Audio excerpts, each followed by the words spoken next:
तो आज हम पढ़ने वाले हैं प्रिवेंटिव जेरिएटिक्स। ठीक है, इसके अंदर हम कवर करेंगे topic problems of elderly, prevention and control measures.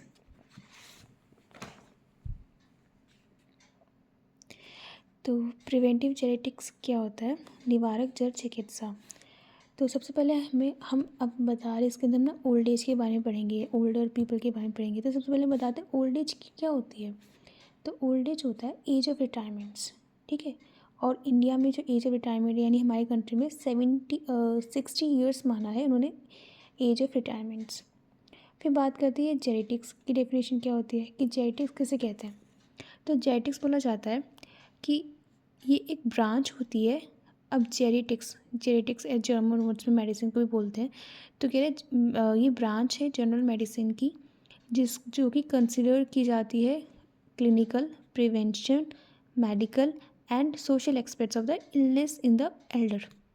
तो वही यहाँ पे लिखा हुआ है कि जेनेटिक्स क्या होता है कि ब्रांच है ये जनरल मेडिसिन की जो कि clinical, preventive, medical and social aspects of illness in Elder में देखी जाती है। इसको ये एक ब्रांच होती है जिसके अंडर हम एल्डर पीपल का चिकित्सा करते हैं। ठीक है, और कोई डिसीज़ है उनको रोकते हैं। ठीक है, उनके सोशल एस्पेक्ट्स को देखते हैं और उनकी मेडिकल हेल्थ को भी देखा जाता है इसके अंदर। अब जो हमारा टॉपिक है निवारक जड़ चिकित्सा यानी प्रिवेंटिव जेरिएटिक्स ना, तो कह रहा है कि ये क्या प्रोवाइड करवाता है। तो अगर मैं बताऊं कि प्रिवेंटिव जेनेटिक्स के अंदर क्या होता है तो इसके अंदर दो मेन चीज़ें आपको याद रखनी है। पहला है प्रिवेंशन और दूसरा है प्रमोशन। तो क्या प्रिवेंट करेगा? ऑब्वियसली डिजीज़ प्रिवेंट करेगा। तो ये डिजीज़ को प्रिवेंट करता है जेरिक पॉपुलेशन का जो होता है। दूसरा क्या प्रमोट करेगा? तो वो हेल्थ को प्रमोट करेगा, उनकी एफिशिएंसी को प्रमोट करेगा। तो ये इसका डेफिनेशन है कि it is the art and the science of preventing the disease in the geriatric population and promoting their health and efficiency. ठीक है, उसके बाद हमारा पहला जो टॉपिक था उसमें तो हमने जस्ट ऊपर ऊपर से बताया कि भाई डेफिनेशन क्या होती है प्रिवेंटिव जेनेटिक्स की। ओल्ड एज किसे बोलते हैं? एज ऑफ रिटायरमेंट्स को कहते हैं। 60 ईयर्स होती है। जेनेटिक्स क्या होती है? जनरल मेडिसिन जो कि clinical, prevention, medical and social expert of illness of Elder में यूज़ की जाती है। प्रिवेंटिव जेनेटिक्स का मतलब क्या होता है भैया कि ये प्रिवेंशन और प्रमोशन। प्रिवेंट क्या करेगी? डिसीज़ को करेगी जेनेटिक पॉपुलेशन के अंदर, और प्रमोट क्या करेगी? सोशल हेल्थ बीइंग को प्रमोट करेगी और एफिशिएंसी को प्रमोट करेगी। अब उसके अंदर जो सबसे पहला टॉपिक था कि जेनेटिक प्रॉब्लम्स क्या होती है। अब ये बहुत इजी है, सुनो। इसको पहले हम तीन भाग में बांटेंगे। फिजिकल प्रॉब्लम, साइकोलॉजिकल और सोशल प्रॉब्लम्स। फिजिकल प्रॉब्लम में most of the older people को क्या होता है? जॉइंट पेन होता है। तो सबसे पहले जॉइंट पेन हो गया, आर्थराइटिस वगैरह, इम्पेयरमेंट हो गया, विजन इम्पेयरमेंट हो गया। ठीक है, स्पेशल सेंसेस कह रहे हैं कि कैटरेक्ट्स वगैरह भी जो होते हैं उनको। फिर कार्डियोवैस्कुलर डिजीज़ होगी उनको। कैंसर कितनों को मिलता है। प्रोस्टेट एनलार्जमेंट भी आजकल बहुत केसेस बढ़ गए हैं उसके। हाइपोथर्मिया हो गया, कोई डायबिटीज़ के पेशेंट तो आपको कोई देखे होंगे कि सबको मीठा बंद कर दिया जाता है बुड्ढे लोगों को। फिर एक्सीडेंटल फॉल्स भी हो जाते हैं क्योंकि वो इतने उनको एकदम ध्यान नहीं रहता है तो वो फिर भी जाते हैं। बहुत सारे केसेस हमने देखे कि भैया छत से गिर के डेथ हो जाती है। ठीक है, ओल्डर पीपल की। तो फिजिकल प्रॉब्लम्स में आ गया। फिर बात करते हैं साइकोलॉजिकल प्रॉब्लम की। तो साइकोलॉजिकल प्रॉब्लम बता रहा है कि इसके अंदर हम नॉर्मल चीज़ें, जैसे आप बताओ अगर वो उनकी एज में आप चले जाओगे तो क्या क्या होगा आपको? इमोशनल प्रॉब्लम होंगे क्योंकि साथ छूट जाता है पार्टनर का ऐसे एज में, क्योंकि एक ना एक चला ही जाता है। दूसरा बता रहे सुसाइडल टेंडेंसी भी आ जाती है। फिर कह रहा है कि सेनाइल, अब भूलने की बीमारी तो सबको होती है तो भुलक्कड़ हो जाते हैं, तो सेनाइल डिमेंशिया हो जाता है उन्हें। ठीक है, और अल्जाइमर डिसीज़ हो जाती है उनको। फिर बात करेंगे सोशल प्रॉब्लम्स की। तो सोशल प्रॉब्लम्स के अंदर हम क्या देखते हैं? अब वो लोनली फील करते हैं, आइसोलेटेड हो जाते हैं। ठीक है, और उनमें जनरेशन गैप देखने को मिलता है। और पॉवर्टी, क्योंकि अब उनके पास पैसे तो है नहीं। 68 की एज में सब कंपनी कोई भी सब जगह से रिटायर हो जाते हैं तो पॉवर्टी की लाइन में आ जाते हैं, डिपेंडेंट हो जाते हैं अपने बच्चों पे।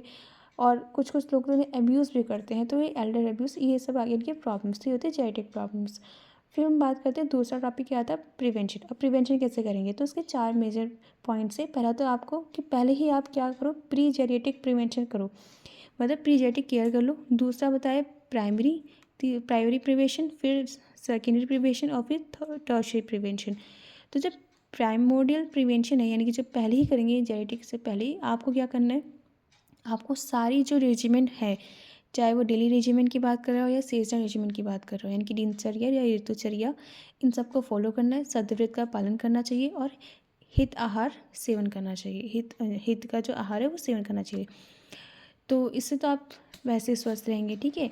उसके बाद प्राइमरी प्रिवेंशन, अगर अब आप पहुंच चुके हैं उस एज में, तो सबसे पहली प्रिवेंशन आपको क्या करनी है कि आपको अपना बारे में, अपनी हेल्थ एजुकेशन के बारे में को पता होना चाहिए, ठीक है। एक्सरसाइज प्लस ऋतु के अनुसार ही शोधन करना है आपको। ये तीन चीज़ें याद रखनी कि आपको हेल्थ एजुकेशन और एक्सरसाइज करनी है प्राइमरी, क्योंकि आप स्टार्टिंग में कहीं डॉक्टर के पास नहीं जा सकते, तो आप आपके पास जो चीज़ है उसका यूज़ करना है। तो आप अपनी हेल्थ को देखेंगे, आप एक्सरसाइज करेंगे, और आप जो भी शोधन वगैरह होता है, ठीक है, ऋतु के अनुसार शोधन किया जाता है। जैसे वस्ती दी जाएगी, अगर बात का प्रकोप हो जाएगा वर्षा काल में, तो ऐसे दिया जाएगा। फिर बात करते हैं सेकेंडरी प्रिवेंशन की। अब सेकेंडरी प्रिवेंशन के अंदर हमने थोड़ा सा डिवाइडेड कर दिया है कि हम अब थोड़ा सा कैसे अब उसको प्रिवेंट करेंगे, तो थोड़ा नेक्स्ट लेवल पे जाते हैं कि अगर हम डायरेक्ट डाइट में जाए तो ज़्यादा से ज़्यादा फ्रूट्स खाओ, वेजिटेबल खाओ, ठीक है, फाइबर्स खाओ, और जितना कम से कम हो सके उतना सॉल्ट और शुगर लीजिए अपने, ठीक है, और कैल्शियम का सप्लीमेंट्स लेते लीजिए, ठीक है। फिर बात करें इम्यूनाइजेशन की। अब उनको इन्फेक्शन, टिटनेस लगने के चांसेस हो सकते हैं। ऑस्टियोपोरोसिस तो कॉमन है ही, ठीक है, तो इम्यूनाइज्ड होना चाहिए। फिर बात करें एक्सरसाइज की। अब एक्सरसाइज इन द सेंस यहाँ पे बताइए कि आपको डेली चेकअप करना है अपनी बॉडी का, फुल बॉडी चेकअप कराओ। कोई भी अगर डिटेक्शन, बोलते ना कि prevention is better than cure, तो अगर कोई डिसीज़ पहले ही आपको डिटेक्ट हो जाती है, उसका ट्रीटमेंट जल्द से जल्द कराओ, ठीक है। और बाकी जो भी लेवल्स हैं अपने, ठीक है, जैसे कि शुगर, ब्लड लेवल, स्ट्रेस, इन सबको चेक करते रहो डेली डेली। बोन डेंसिटी, ये सब देखना है इसमें। उसके बाद फिर उन्होंने बताया कि यहाँ पे हम पंचकर्मा का प्रयोग और रसायन का प्रयोग भी कर सकते हैं। पंचकर्मा का प्रयोग तो बहुत ही ज़्यादा स्पेसिफिक डिजीज़ के लिए होता ही है, तो उसको भी आप एप्लीकेबल यहाँ पे कर सकते हैं। दूसरा, रसायन का प्रयोग आप डेली यूज़ में भी कर सकते हैं, जैसे अश्वगंधा हो गया, और आमलकी हो गया, शतावरी हो गया, भ्रामी हो गया, ये सब आप देख सकते हैं। तो ये था हमारा सेकेंडरी। तो सेकेंडरी में हमने थोड़ा सा नेक्स्ट लेवल का बताया। अब हम बात करते हैं टर्शरी की। अब टर्शरी में क्या हुआ कि वो और बुढ़े होते चले गए, ठीक है। अब हम उनको किसी जगह में रखेंगे, तो कह रहे हैं उनकी काउंसलिंग और रिहेबिलिटेशन का प्रबंध कराओ, यानी उससे रिहेबिलिटेशन के लिए भेजो। दूसरा, बता रहे कि वेलफेयर एक्टिविटीज़ जैसे होते हैं ना, वृद्धाश्रम हो गया, साझी निराधार योजना हो गई, और उनको बता रहे चिरपौड़ी सर्विसेज भी दो, मतलब जो चरण रोग होते हैं उनके लिए सर्विसेज भी देनी चाहिए। तो ये टर्शरी प्रिवेंशन के अंदर आता है। तो टर्शरी यानी तीन, तो 3 पॉइंट हमें याद रखने हैं: काउंसलिंग एंड रिहेबिलिटेशंस, वेलफेयर एक्टिविटीज़, और चिरपौड़ी सर्विसेज, ठीक है। टर्शरी में क्या क्या आएगा? काउंसलिंग एंड रिहेबिलिटेशंस, वेलफेयर एक्टिविटीज़ और चिरपौड़ी सर्विसेज, ठीक है। तो यहाँ पे हमारा प्रिवेंशन में ख़त्म हो गया। उसके बाद उन्हें बोला था कंट्रोल मेजर, हमारे सिलेबस के पॉइंट में था कंट्रोल मेजर कैसे करना है। तो कंट्रोल मेजर्स के अंदर हम क्या करेंगे, तीन हमारे पास कंट्रोल मेजर मीन्स गवर्नमेंट ने क्या एक्शन लिया, ठीक है, गवर्नमेंट ने क्या एक्शन लिया इनको, मतलब इनके लिए, ठीक है, ओल्ड पीपल के लिए क्या एक्शन लिया उन्होंने। तो वो हमारे इसमें सिर्फ 3 एक्शन उन्होंने बताए गए, 3 पॉलिसीज़ बताई गई है। तो सबसे पहला है कि national policy for the older people, फिर बताया गया एनसीओपी यानी कि national council for older persons, फिर बताया गया है हेल्पेज इंडिया। देखो, इसमें मोटा मोटा अगर मैं बताऊँ तो ये गवर्नमेंट और एनजीओ ने बताया था, ठीक है। इसके अंदर क्या बता रहे हैं वो, इसके अंदर उन्होंने बताया कि हम, मतलब जो वो एनजीओ है या गवर्नमेंट है, वो उन लोगों को, ओल्डर पीपल को, एक तो इकोनॉमिकली हेल्प करते हैं, ठीक है, हेल्थ केयर के लिए फ्री में उनको प्रोवाइड करते हैं, न्यूट्रिशन देते हैं, शेल्टर देते हैं, वेलफेयर देते हैं, उनकी लाइफ और प्रॉपर्टी दोनों का प्रोटेक्शन करते हैं। तो ये नॉर्मल वाले में हो गया कि नॉर्मल चीज़ें दे दी, बेसिक चीज़ें जो होती है ना, कि कपड़ा, मकान, और खाना, भोजन, ठीक है। तो ये चीज़ उन्होंने, वो ये चीज़ प्रोवाइड कर रहे हैं। तो ये इसलिए national policy for older people है। फिर दूसरे में आया national council for older people. अब काउंसिल उनके लिए कराई जाए ना जिनके पास पहले से है थोड़ा बहुत खाने के लिए, तो उनको बताया जा रहा है कि भैया इंश्योरेंस करा लो आप, सबसे बेस्ट है। उनको कंसेशन दिया जा रहा है कहीं जाने के लिए, कहीं कुछ फैसिलिटीज़, कहीं उनके टैक्सेस पे कंसेशन दिया जा रहा है, उनके लिए ओल्ड एज होम बनाए जा रहे हैं। तो ये एनसीओपी में आ गया। फिर बात करते हैं हेल्पेज इंडिया में। तो हेल्पेज इंडिया बताता है कि वो फ्री की सर्विस देता है। कोई बीमारी है आपको, ठीक है, वो फ्री करवा देगा। कोई कैटरेक्ट सर्जरी करानी है वो फ्री करवा देंगे।